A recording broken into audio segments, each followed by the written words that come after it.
नमस्कार. All update मराठीमध्ये आपल्या सर्वांचं सहर्ष स्वागत आहे. महत्त्वाची आणि मोठी अपडेट आपण आज तुम्हाला देणार आहोत. आज आहे 22 मार्च आणि सर्वात महत्त्वाचे म्हणजे लाडकी बहीण योजनेत सर्वात महत्त्वाचे काही बदल आणि महत्त्वाचं म्हणजे काही जे 2 नियम आहेत आणि 4 जे तुम्हाला नियम आहेत. 2 कागदपत्र आणि 4 नियम हे तुमच्यासाठी महत्त्वाचं आहे का? तर ते सविस्तर माहिती आपण त्याविषयी जाणून घेणार आहोत. आणि आज 10व्या हप्त्याची तारीख जाहीर झालेली आहे. महिलांसाठी आनंदाची बातमी आलेली आहे. तुम्हाला जर 13,500 रुपये आतापर्यंत 9 हप्त्याचे जमा झाले असतील तर 2490 रुपये तुम्हाला जमा झालेत का? आणि झाले असतील तर ते कोणत्या महिलांना झालेत? आणि जर झाले नसतील तर त्यांना काय करायचं आहे? 1500 रुपयांचं 10व्या हप्त्याचं वाटप नक्की कधी होणार आहे? महिलांना ही सर्व अपडेट आपण आज देणार आहोत आणि महत्त्वाची असणार आहे, कारण खात्रीशीर माहिती आपल्याकडे आलेली आहे. 8वा आणि 9वा हप्ता जर तुम्हाला आला असेल तर 10वा कधी जमा होणार आहे आणि ते 1500 रुपये तुमच्या अकाउंटला कधी क्रेडिट केले जाणार आहेत. 2100 रुपयांची सुद्धा घोषणा लवकर होणार आहे, ती सुद्धा डेट आपण सांगणार आहोत. आणि महत्त्वाचं म्हणजे हे जर 2 हप्ते पहिले आले असतील 8वा आणि 9वा तर 10वा हप्ता तुम्हाला नक्की कधी होणार आहे जमा. आणि महत्त्वाचं म्हणजे ते कोणते 2 डॉक्युमेंट असणार आहेत ते जमा केल्यानंतर तुम्हाला 10वा हप्ता लगेच येणार आहे. आणि जे प्रत्येक वर्षी KYC करावी लागणार आहे ती तुम्हाला कधी करावी लागणार आहे आणि ते कंपल्सरीच आहे का? सर्व अपडेट आपण आजच्या व्हिडिओमध्ये जाणून घेणार आहोत. त्यामुळे चॅनलवर जर नवीन असाल तर चॅनलला लाईक करा, कमेंट करा, शेअर करा आणि सबस्क्राईब करायला मात्र विसरू नका, कारण अशाच अपडेट आणि अशाच नवनवीन अपडेट प्रत्येक हप्त्याची अपडेट आपण तुमच्यापर्यंत घेऊन येत असतो. आणि जे काही बदल होतील ते सर्वात अगोदर तुमच्यापर्यंत पोहोचवण्याचं कार्य आपण करत असतो. 1500 रुपये लगेच जमा होणार का? सर्व महिलांच्या लाडक्या बहिणींच्या मनामध्ये हाच प्रश्न उपस्थित आहे. 1500 रुपये जमा होणार का? कधी होणार आहेत? प्रत्येकजण वेगवेगळं सांगत आहे, कारण काही सांगत आहेत मार्चमध्ये जमा होणार, काही सांगत आहेत एप्रिलमध्ये जमा होणार. तर ते नक्की कधी होणार आहेत त्याविषयी सविस्तर अपडेट आपण जाणून घेणार आहोत. 1500 रुपयांचं 10व्या हप्त्याचं वाटप तुम्हाला नक्की कधी जमा होणार आहे, सविस्तर अपडेट आपण देणार आहोत. आणि 25,000 रुपयांचं हे अनुदान काय आहे आणि ते तुम्हाला भेटेल का? जर भेटणार असेल तर ते कधीपासून चालू होणार आहे आणि जे आहे त्याला पात्रता आणि अटी या काय असणार आहेत, ते कोणत्या महिलांना त्यामध्ये प्राधान्य आहे, ही सुद्धा अपडेट आपण देणार आहोत. लाडक्या बहिणींसाठी आता आनंदाची बातमी आलेली आहे. 10व्या हप्त्याविषयी सविस्तर अपडेट आणि आनंदाची बातमी. 8वा आणि 9वा जर जमा झाला असेल तर मात्र तुमच्यासाठी आनंदाची बातमी आपण देणार आहोत. ती काय असणार आहे अपडेट? सर्वात महत्त्वाची आणि मोठी अपडेट आपल्याकडे आलेली आहे, त्याविषयीच आजचा व्हिडिओ तुमच्यासाठी महत्त्वाचा ठरणार आहे.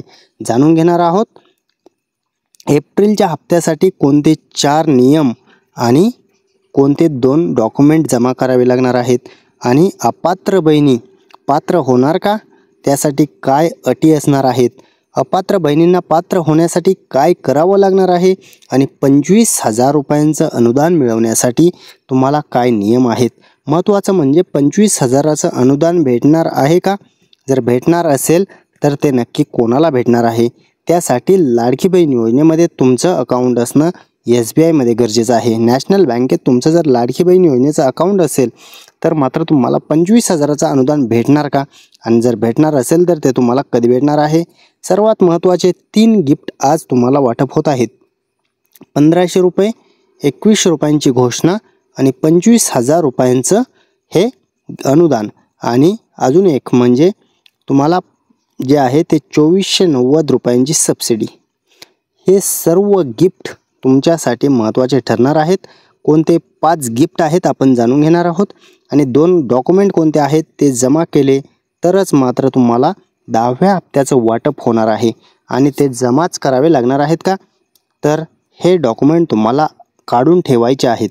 शासन कोणत्याही क्षणी याची घोषणा करू शकतं आणि शासन तुमच्याकडून हे डॉक्युमेंट मागून घेऊ शकतं. अपलोड करावे लागतील. जर शासनाने सांगितलं तर तुम्हाला हे KYC करून हे डॉक्युमेंट अपलोड करावे लागतील, तरच लाडकी बहीण योजनेत तुम्ही सुरळीत लाभ घेऊ शकता. अन्यथा लाडकी बहीण योजनेतून तुम्हाला अपात्र केलं पण जाऊ शकतं, कारण 2.5 लाखाच्या पुढील उत्पन्न आणि रेशन कार्ड KYC 2.5 लाखाच्या जर पुढे उत्पन्न असेल तर तुम्हाला लाडकी बहीण योजनेतून अपात्र करण्यात आलेलं आहे. आणि जर पात्र व्हायचं असेल तर तुम्हाला हे डॉक्युमेंट काढणं जरुरी आहे. 2.5 लाखाच्या आतील उत्पन्नाचं प्रमाणपत्र तुम्ही काढून ठेवा, कारण शासन कोणत्याही क्षणी वेबसाईटवरती तुम्हाला हा डाटा अपलोड करावा लागणार आहे. 2.5 लाखाच्या आतील उत्पन्न तुमच्यासाठी महत्त्वाचं ठरणार आहे. आणि KYC रेशन कार्डची KYC करून घ्या, तरच सुरळीत हप्ते भेटू शकतात. आणि परत एकदा रेशन कार्ड आणि 2.5 लाखाच्या आतील उत्पन्न हे डॉक्युमेंट तुम्हाला अपलोड करण्याची वेळ येणार आहे. आणि शासन कोणत्याही क्षणी, कारण अजितदादांनी तसे सांगितलेच आहे की लाडकी बहीण योजनेत बदल केला जाऊ शकतो, परंतु बंद केली जाणार नाही आहे. बदल काय असणार आहेत, तर हेच 2 बदल घडणार आहेत. उत्पन्न आणि रेशन कार्ड हे तुम्हाला प्रत्येक वर्षी अपलोड करावं लागणार आहे, कारण प्रत्येक वर्षी उत्पन्न कमी जास्त असू शकतं. आणि रेशन कार्डची KYC सुद्धा तुम्हाला हयात असल्याचा दाखला, हे सर्व डॉक्युमेंट तुम्हाला अपलोड करावे लागणार आहेत. कारण प्रत्येक वर्षी जून महिन्यात तुम्हाला KYC करणं जरुरी ठेवलेलं आहे. जून महिना आला की तुम्हाला हे डॉक्युमेंट आणि KYC या गोष्टी केल्या तरच लाडकी बहीण योजनेचा लाभ भेटत राहणार आहे. त्यामुळे महत्त्वाचं म्हणजे तुम्हाला KYC सुद्धा प्रत्येक वर्षी करायला शासन लावणार आहे. आणि कोणाला भेटणार 10वा हप्ता, आतापर्यंत आपण जी माहिती दिली एवढं तुम्ही जर केलं तरच तुम्हाला 10वा हप्ता लगेच पडेल. अन्यथा तुम्हाला लाडकी बहीण योजनेतून अपात्र सुद्धा केलं जाऊ शकतं. त्यामुळे जर तुम्हाला सुरळीत लाभ घ्यायचा असेल तर मात्र 10व्या हप्त्याचं पेमेंट तुम्हाला क्रेडिट करून घ्यायचं असेल, तुम्हाला सुरळीत लाभ चालू ठेवायचा असेल तर मात्र हे 2 डॉक्युमेंट काढणं जरुरी आहे. आणि शासन जेव्हा मागेल तेव्हा त्यांना ते अपलोड करून देणं जरुरी आहे. महत्त्वाचं म्हणजे ज्या महिला हे नियम पाळणार नाहीत, कोणते नियम आहेत ते सुद्धा आपण पुढे पाहणारच आहोत. कोणते नियम आहेत ते जे तुम्ही पाळले नाहीत तर मात्र तुम्हाला अजिबात पैसे मिळणार नाहीत, अजितदादांनी सांगितलेलं आहे. कारण ते जे नियम होते आणि ज्या अटी होत्या हे तुमच्यासाठी महत्त्वाच्या होत्या, परंतु बहिणींनी हे मोडलेले आहेत का? आणि जर मोडले असतील तर तुम्हाला लाडकी बहीण योजनेतून अपात्र सुद्धा केलं जाऊ शकतं. 4 चाकीचा नियम होता, पहिला नियम होता 4 चाकीचा. तसा डाटा शासनाने गोळा करून 4 चाकी ज्या महिलांच्या नावावरती आहे त्यांना मात्र अपात्र केलं. इन्कम टॅक्स ज्या महिला भरत आहेत त्यांना सुद्धा अपात्र केलं. उत्पन्न ज्यांचं 2.5 लाखाच्या पुढे आहे त्यांना सुद्धा अपात्र करण्यात आलं. नोकरीला जर असेल तरी सुद्धा अपात्र. आणि इतर योजनेचा लाभ घेत असतील तर मात्र वेगळा नियम आहे, तो आपण पुढे पाहणार आहोत. इतर योजनेच्या लाभासाठी हा नियम आहे, कारण इतर योजनेचा जर तुम्ही 1,000 रुपयांचा लाभ घेत असाल तर मात्र लाडकी बहीण योजनेतून तुम्हाला 500 रुपये क्रेडिट केले जाणार.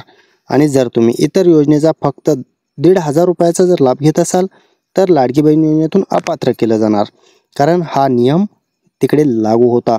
आणि 52 लाख महिला या 4 नियमांच्या आधारे बाहेर काढण्यात आलेले आहेत. अजून सुद्धा किती महिला बाहेर निघतील हे आपल्याला पुढे जाणून घेणं गरजेचं आहे.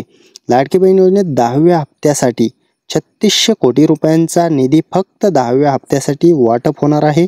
आणि टोटल 36,000 कोटींचा निधीची तरतूद करून ठेवलेली आहे. कारण सुरळीत 12 महिन्याचे तुम्हाला जर हप्ते टाकायचे असतील तर त्यासाठी आर्थिक तरतूद ही बजेटमध्ये करणं जरुरी आहे. आणि कोणते 5 गिफ्ट तुम्हाला भेटत आहेत हे तर आपण जाणूनच घेणार आहोत. हे जे 5 गिफ्ट आहेत आणि अपात्र महिलासुद्धा पात्र होणार आहेत. कारण ज्या महिलांचं उत्पन्नामुळे जर महिला बाहेर निघली असेल तर आणि KYCमुळे सुद्धा बाहेर निघली असेल तर मात्र अपात्र महिलासुद्धा पात्र होणार. कारण वेबसाईट जेव्हा लॉन्च होणार आहे त्यावेळी तुम्हाला हे डॉक्युमेंट 2.5 लाखाच्या आतील उत्पन्नाचं प्रमाणपत्र काढून परत अपलोड करायचं आहे. अपलोड केल्यानंतर परत तुम्हाला लाभ हा सुरळीत चालू होईल आणि तुम्ही लाडकी बहीण योजनेसाठी पात्र राहाल. 8वा आणि 9वा जर तुम्हाला आला असेल तर 10वा कधी येणार आहे आणि सर्वात अगोदर पहिल्या टप्प्यात कोणत्या जिल्ह्यात पैसे जमा होणार, कोणते जिल्हे असणार ते पहिल्या टप्प्यात येतील, आपण पुढे जाणून तर घेणारच आहोत. आणि सर्वात महत्त्वाची मोठी अपडेट 10व्या हप्त्याविषयी, महिलांना अजून 1500 रुपयांचं हे क्रेडिट केलं जाणार आहे. त्याचा निधी हा तरतूद करून ठेवलेली आहे. 3600 कोटी रुपयांचा निधी आलेला आहे आणि ते महिलांना कधी पडणार आहे. आज किती जिल्ह्यात वाटप, तर पहिल्या टप्प्यात कोणते जिल्हे असणार आहेत हे आपण जाणून घेणार आहोत. पहिला टप्पा लवकरच चालू होत आहे आणि त्या जिल्ह्यातील महिलांना पैसे पडणार. आपण आता सांगणारे जिल्हे जे असणार आहेत त्या जिल्ह्यातील पहिल्या टप्प्यात पैसे पडणार आहेत. सुरुवातीचा जिल्हा आहे, इकडे आहे नाशिक. नाशिक जिल्ह्यानंतर आहे इकडे ठाणे, रायगड, रत्नागिरी, अमरावती, अकोला, औरंगाबाद, बीड आणि अहिल्यानगर. इकडे सोलापूर, नागपूर, गडचिरोली, वर्धा, वाशिम, यवतमाळ, बुलढाणा, धुळे एवढ्या जिल्ह्यांमध्ये पहिल्या टप्प्यात हे वाटप होणार आहे आणि या जिल्ह्यातील महिलांना सुरुवातीला पैसे पडणार आहेत. 3 गॅस मोफत ही सुद्धा सबसिडी अन्नपूर्णा योजनेमार्फत दिली जाते आणि जर तुम्हाला ही सबसिडी पडत असेल तर काही अडचण नाही. परंतु जर ही सबसिडीच पडत नसेल तर काय करायचं आहे, तुम्हाला गॅस एजन्सीमध्ये जाऊन KYC करून घ्या. तुमचा आधार नंबर, मोबाईल नंबर सर्व क्लिअर करून घ्या आणि अकाउंटला हे तुमचं KYC करून घ्या. कारण KYC केली तरच हे तुम्हाला सबसिडी 3 गॅसची मोफत पडणार आहे. आणि जर तुम्ही गॅस बुकिंग करून घेत नसाल तरीसुद्धा ही सबसिडी तुम्हाला पडत नाही. त्यामुळे गॅस बुक करा, टाकी बुक करून घेत जा, तरच ही सबसिडी तुम्हाला पडत असते. त्यामुळे सर्वात महत्त्वाच्या आणि मोठ्या अपडेट आपण आज जाणून घेतल्या. आणि तुम्हाला जर व्हिडिओ आवडला असेल तर लाईक करा, कमेंट करा, शेअर करा आणि सबस्क्राईब करायला मात्र विसरू नका. कारण अशाच अपडेट आपण रोज घेऊन येत असतो. चला, धन्यवाद.